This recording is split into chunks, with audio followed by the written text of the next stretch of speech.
Buenas tardes compañeros, el día de hoy yo les voy a presentar el sistema de la vena cava inferior.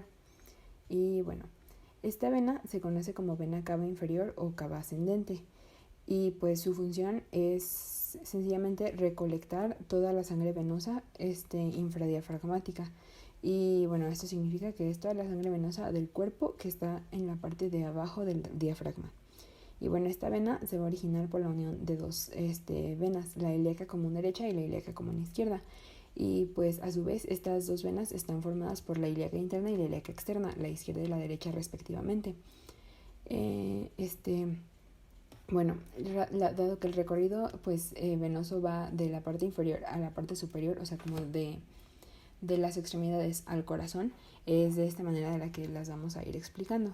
Y bueno, la primera vena que vamos a revisar es la vena ilíaca externa. Esta vena es la continuación pues de la vena femoral y se diferencia de cambia, su nombre cambia después del ligamento inguinal.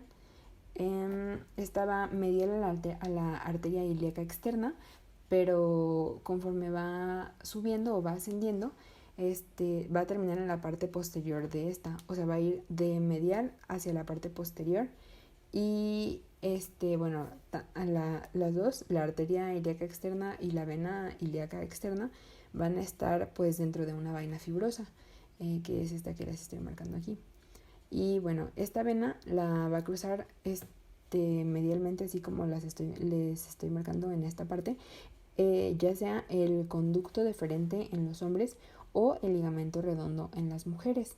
Aquí podemos apreciar cómo se ve la vena ilíaca externa en una imagen cadavérica. Y bueno,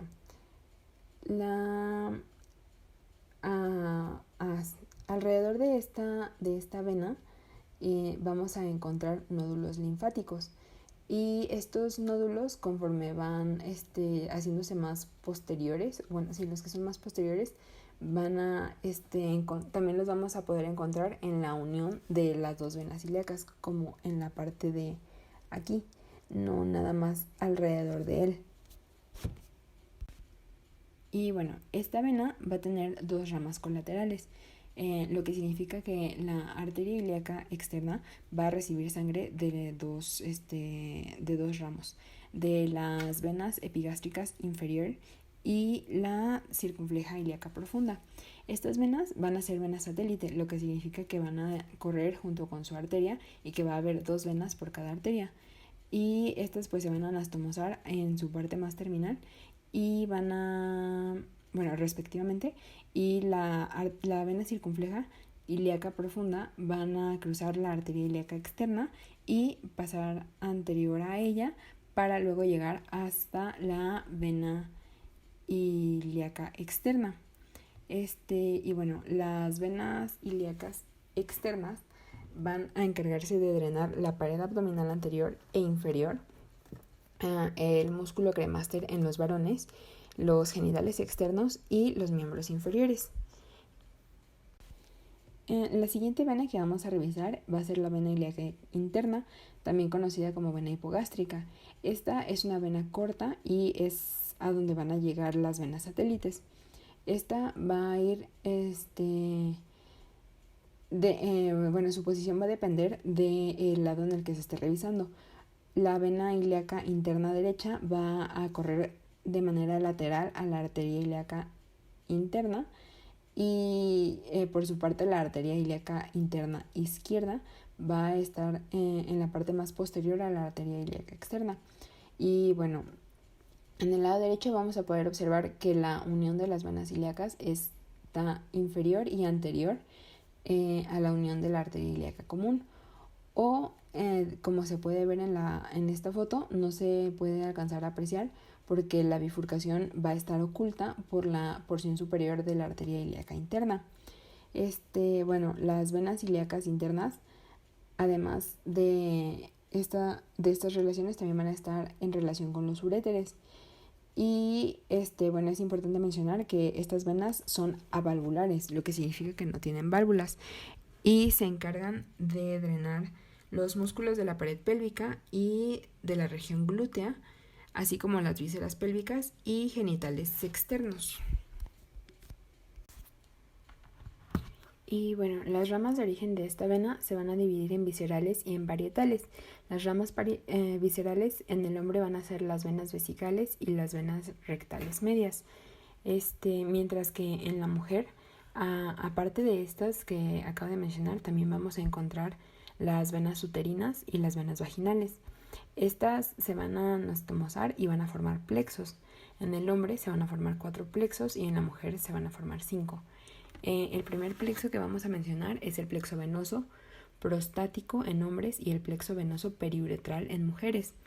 Este plexo se va a encontrar en las caras anterior y lateral de la próstata en el hombre, y el plexo venoso periuretral se va a encontrar, como su nombre lo menciona, alrededor de la uretra.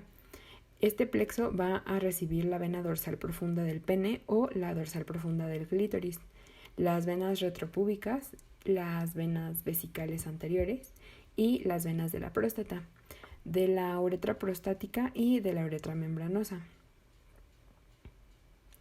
Y bueno, en el hombre este plexo en su parte anterior va a nacer de las venas pudenas internas, las cuales son la continuación de las venas dorsal profunda del clítoris o la vena dorsal profunda del pene, dependiendo de si es hombre o mujer. Y bueno, en esta región también vamos a encontrar diferentes nervios. El primero es el nervio pudeno, el nervio dorsal del pene o el nervio dorsal del clítoris, y también vamos a encontrar la fosa isquional. Y bueno, continuando, el siguiente plexo que vamos a encontrar es el plexo venoso vesical. Y este plexo, bueno, de van a nacer las venas vesicales, y estas se van a dirigir directamente a la vena ilíaca interna. Este plexo se va a encontrar cubriendo las caras laterales de la vejiga. Y es que estoy marcando ahora. Y bueno, el siguiente plexo que vamos a encontrar es el plexo rectal. Y bueno, junto con van a ir las venas rectales medias. Este plexo lo van a formar las venas de la porción anal del recto. Y la sangre que este plexo va a contener se va a vertir en el sistema porta mediante las venas rectales superiores, y otra parte se va a vertir en el sistema de la vena cava inferior, pero esto va a ser a través de las venas rectales medias. Y bueno, estos vasos van a estar unidos por este plexo, por lo que es muy importante. Y bueno, el plexo uterovaginal, que es el siguiente y último de los plexos viscerales. En este plexo es la anastomosis del plexo uterino y del plexo vaginal. Va por todo el borde lateral, tanto de la vagina como del útero, y está rodeando las arterias uterina y vaginal. Por consecuencia, como el nombre lo dice, podemos deducir que el plexo uterovaginal se encuentra solamente en las mujeres. Y bueno, este plexo uterino va a dar origen a las venas uterinas, y las cuales van a originarse al nivel del istmo del útero. Y van a ser 2, la vena uterina principal. Esta va a llegar hacia la vena ilíaca de manera posterior al uréter, y las otras 2 van a ser otras 2 venas pequeñas que se van a unir a la principal. Y bueno, también en este plexo, en el plexo vaginal, se va a dar origen a las venas vaginales. Estas, por su parte, pues se van a dirigir a la vena ilíaca interna. Y bueno, como ya mencioné, estas nacen del plexo vaginal. Y bueno, las ramas de origen parietales estas ramas tienen el mismo recorrido y relación que sus arterias. Sin embargo, pues se ha visto que la vena pudenda interna nace ya sea del plexo venoso prostático o periuretral, y esta va a descender junto con la arteria pudenda, así como en el recorrido que les estoy marcando ahora. Y bueno, la otra rama es la vena obturatriz. Esta va a salir del orificio profundo del conducto obturador y va a ir inferior a la arteria obturatriz. y va a pasar en la pared de la cavidad pélvica de manera lateral. Es esta la que estoy recorriendo por aquí. Y bueno, siguiendo el recorrido, ahora vamos a hablar sobre las venas ilíacas comunes. Estas venas van a estar formadas por la unión de las venas ilíacas externa y la interna. Y bueno, estas van a unirse en la parte derecha de la columna vertebral, más o menos a la altura de la quinta vértebra lumbar. Y así, de esta manera, van a formar la vena cava inferior. Y bueno, el origen de estas venas es pues similar o el mismo tanto en la derecha como en la izquierda. Sin embargo, como la unión de ambas venas ilíacas es en la parte derecha de la columna vertebral, esto va a hacer que la vena izquierda sea más larga que la derecha y sea más oblicua también. Y bueno, esta pequeña diferencia que tienen ambas venas va a hacer que pues sus relaciones vayan a cambiar. Bueno, la primera va a ser la vena ilíaca común derecha y esta pues va a estar descansando sobre el psoas mayor. Su recorrido va a ser al principio posterior a la arteria ilíaca común y luego se va a mover de manera lateral a la arteria ilíaca común. Y bueno, la vena ilíaca común izquierda primero va a ser posterior y medial a la arteria ilíaca común izquierda y luego se va a inclinar hacia la parte medial y va a pasar anterior. Y bueno, luego en la quinta vértebra lumbar, esta va a cruzar la línea media y la cara anterior de la arteria sacra media para pasar posterior al extremo superior de la arteria ilíaca común derecha. La vena ilíaca común izquierda, aquí podemos ver que va a tener una rama colateral y esa va a ser la única que va a tener, y esta va a ser la vena sacra media. Y bueno, las venas ilíacas comunes es importante mencionar también que no van a tener válvulas. Y bueno, es importante mencionar que las venas ilíacas comunes van a drenar la pelvis, los genitales externos y los miembros inferiores. Y bueno, finalmente llegamos a la vena cava inferior. Esta, es una vena que tiene una longitud de aproximadamente 22 centímetros. Y bueno, esta va a surgir de la unión de las dos venas ilíacas comunes, que como ya mencionamos se va a realizar anterior y a la derecha de la columna vertebral a la altura de la quinta vértebra lumbar. Y bueno, esta va a ir vertical hasta la primera vértebra lumbar. Luego se va a inclinar un poco a la derecha y va a penetrar en un surco en la cara que da con el diafragma del hígado. Y en la parte superior de este surco es donde van a estar sus venas hepáticas, donde la vena cava va a recibir las venas hepáticas. Y bueno, se va a curvar otra vez anterior y a la izquierda para atravesar el diafragma y así ahora sí desembocar en la pared inferior del atrio derecho del corazón. Y bueno, como ya mencioné, esta vena tiene una longitud aproximada de 22 centímetros y bueno, su calibre o su grosor puede variar dependiendo de la zona. Como ya sabemos, hay una parte de esta vena en la que llegan las venas renales y hay otra en la que llegan las venas hepáticas. En la parte de la unión de las venas renales, la vena se aumenta de diámetro y su diámetro es de aproximadamente 3 centímetros. Claro.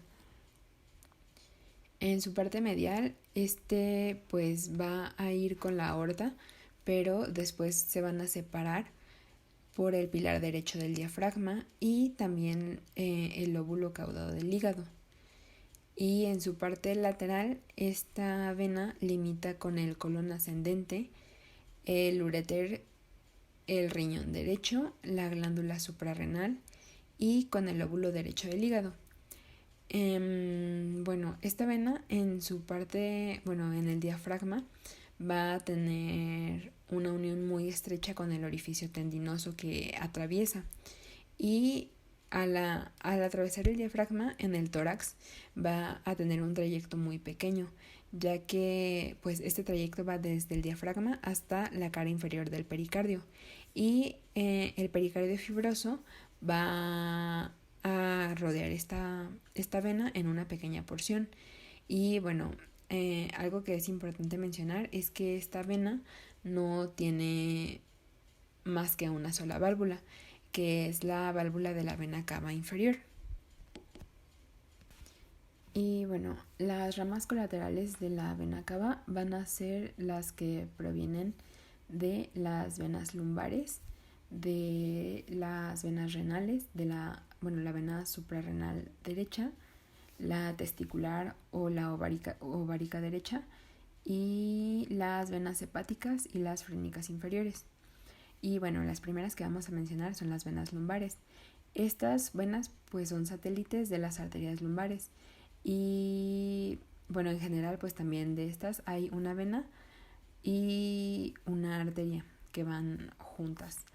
Cada una de estas venas va a seguir el borde superior de su arteria hasta llegar a la parte posterior de la vena cava inferior. Estas venas lumbares van a estar anastomosadas verticalmente. Esta pues va a ser la unión que van a tener entre sí, y van a cruzar anteriormente la base de las apófisis costales.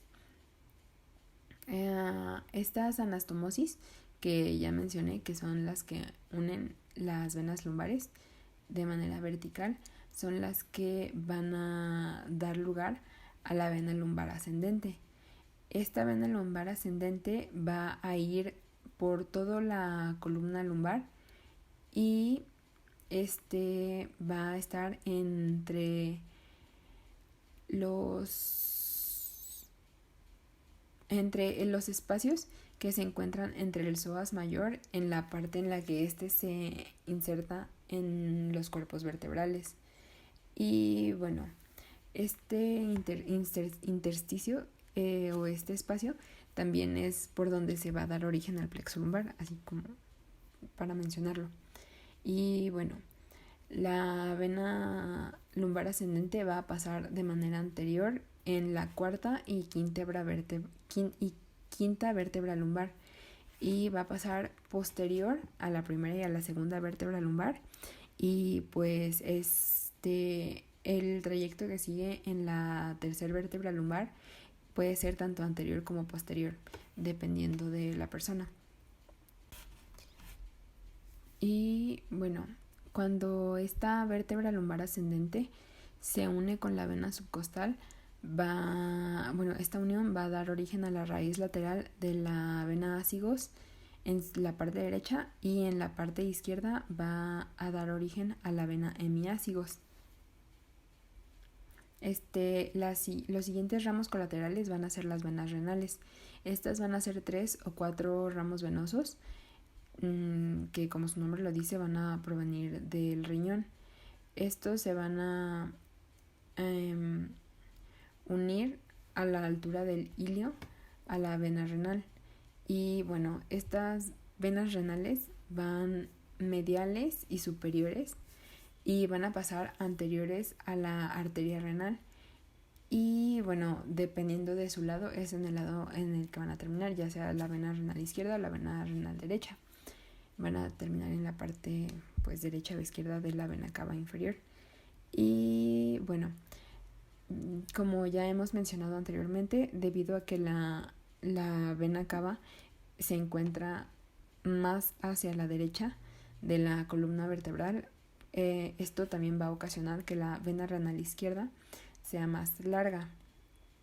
Esta va a cruzar la aorta y va a pasar inferior a la arteria mesentérica superior.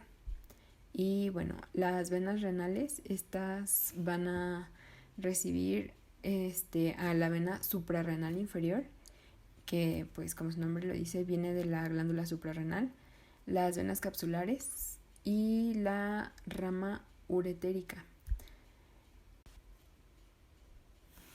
Y bueno, la vena renal izquierda, es importante mencionar que casi siempre va a recibir a la vena testicular o a la vena ovárica izquierda y a la vena suprarrenal, que también a la izquierda. Y bueno, las venas suprarrenales son los otros ramos colaterales. Estos son normalmente dos, una derecha y una izquierda. Estas van a salir del surco anterior de la glándula suprarrenal y como en la parte derecha va a desembocar directamente en la vena cava inferior y en la parte izquierda la vena suprarrenal izquierda va a desembocar en la vena renal. Y bueno, las venas renales, como su nombre lo dice, se van a encargar de drenar los riñones.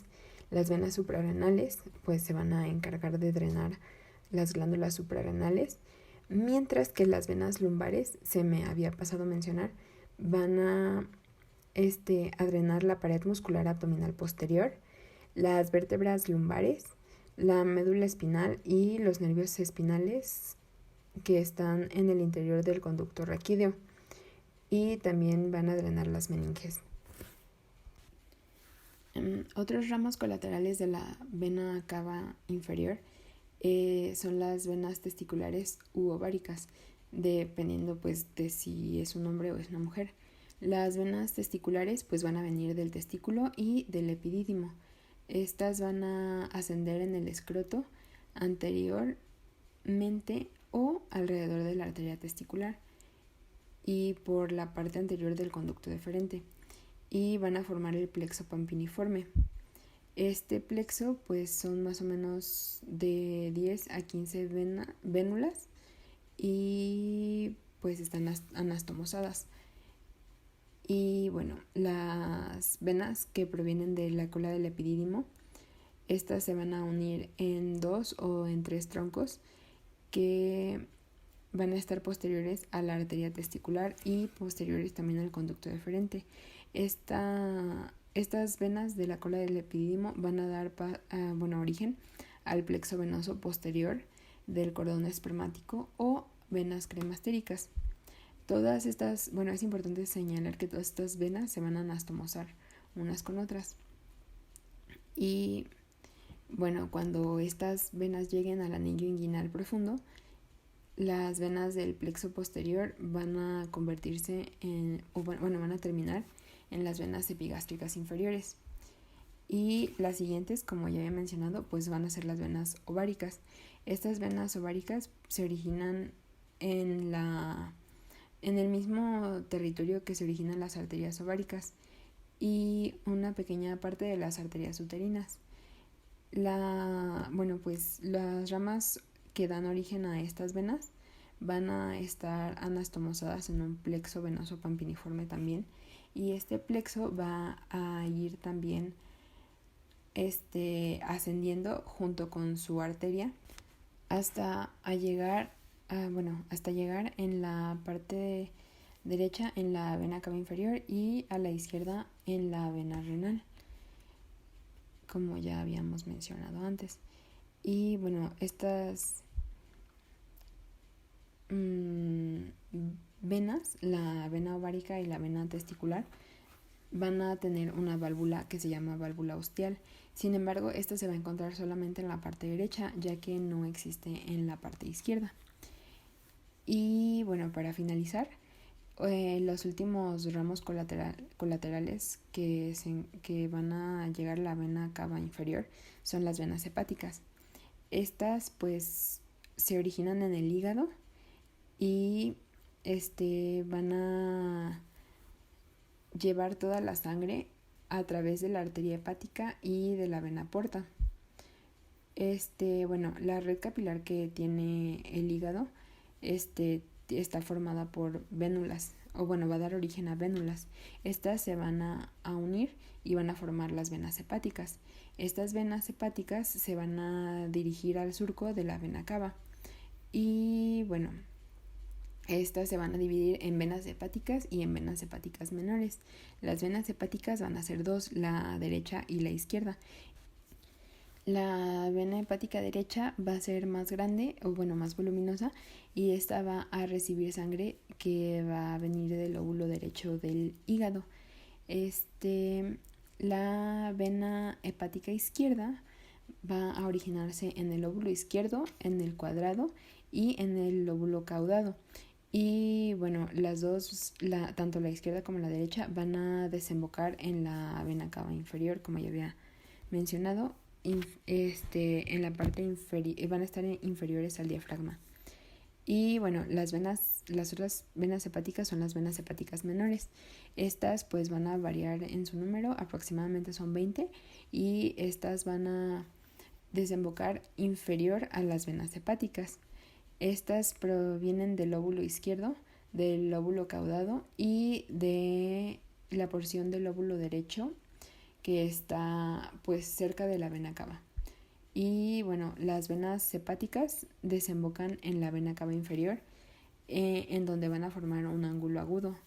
Y este ángulo casi está a punto de ser un ángulo recto. Es como una característica de esta parte. Y bueno, las últimas venas colaterales van a ser las venas frénicas inferiores. Estas pues van a ser 2 por cada arteria y van a ir junto a las arterias frénicas inferiores. Estas van a desembocar por medio de un tronco a la vena cava en la parte de, bueno, a la altura del orificio diafragmático. Y estas venas frénicas inferiores van a ser las encargadas de drenar la cara inferior del diafragma y los tejidos peritoneales que estén adyacentes a él. Bueno, eso sería todo. Muchas gracias por su atención y espero que les haya servido.